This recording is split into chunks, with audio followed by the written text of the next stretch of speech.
Hello, friend. Welcome to Grandpa's Horror Stories. Don't forget to like, subscribe, and comment your own stories. I won't go into the living room anymore. This happened about a week ago and is the exact reason why I refuse to leave my room at night or ever, if possible. I live in a four-bedroom apartment.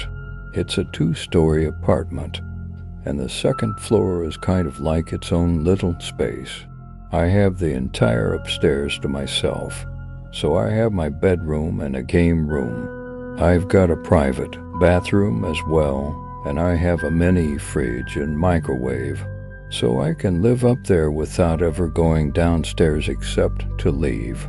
The only exit in our apartment is at the bottom of the stairs. Me and all my roommates are spiritual, religious in some way or another, so a lot of our decor is based on that. We have tarot card tapestries, dream catchers, thing like that. We also have a Ouija board that sits on top of our bookshelf. My roommate, Lila, got the Ouija board from authentic witches in Colorado. Because of that, she said we were never to open the box, and if we did, the blanket and board had to be separated. I never really believed that, but out of respect for my roommate and friend, I never touched the board. Well, like I said, about a week ago, shit went down. I went downstairs in the middle of the night to grab a snack. I was pulling an all-nighter to play a game that was just released, and I needed my gamer fuel. So I'm walking down the stairs and I look over the banister to see Lila sitting on the couch. The Ouija board is on the table in front of her. It's unopened, but I kind of figured it's her business, so I continue on with my shit. I turned to look at her and she was just staring and blinking at the board. I got shivers, but this is kind of normal for her. Lila does weird shit all the time. I went to the pantry to grab some chips, and then to the fridge to grab a Monster Core. Lila said. I turned around at the sound of my name. Lila was just staring at me, no expression on her face. Yeah? I asked. I stood still in the kitchen. Something about the way she looked at me made me freeze in my tracks. He needs you, she croaked. A chill ran down my spine. You need sleep, I managed to say to her. I trudged past her and back up the stairs. It wasn't until I was in my room with the door closed that I was able to relax. The whole downstairs was thick with some sort of energy. For good measure, I locked my door behind me. I put my headset on and went back to playing my game. When I went downstairs the next morning, Lila was still sitting on the couch with her Ouija board in front of her. Alice and Danny were standing in front of her. What's up? I asked, standing next to them to look at Lila. She was still just staring. Alice looked up at me, dark circles clinging to her eyes. Lila was muttering to herself and crying all night. She was so fucking loud. How did you not hear? I shrugged sheepishly. I had my headset on, volume up to max. I looked over at Lila. She was like this when I came down last night, too. She was being super creepy. Should we call 911? Danny asked. I sighed. There was no need to call 911. Maybe a priest, but not 911. I stepped over the small coffee table and grabbed Lila by the shoulder. I shook her aggressively.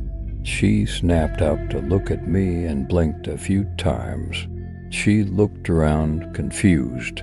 Good morning, Lila, I said. She stretched and cracked her shoulders. Did you guys move me?" she asked genuinely. I looked over at Alice and Danny. Alice looked uncomfortable. "You were like this all night," she said uneasily. Lila laughed. "Sleepwalking, I guess." She stood up, stretched more, then put the Ouija board back on top of the bookshelf. The rest of the day went without incident, though Lila had no recollection of what happened the night previous. I went back to my game. I had more to do. That night, before starting a long quest line, I went to grab some more snacks to refill my fridge.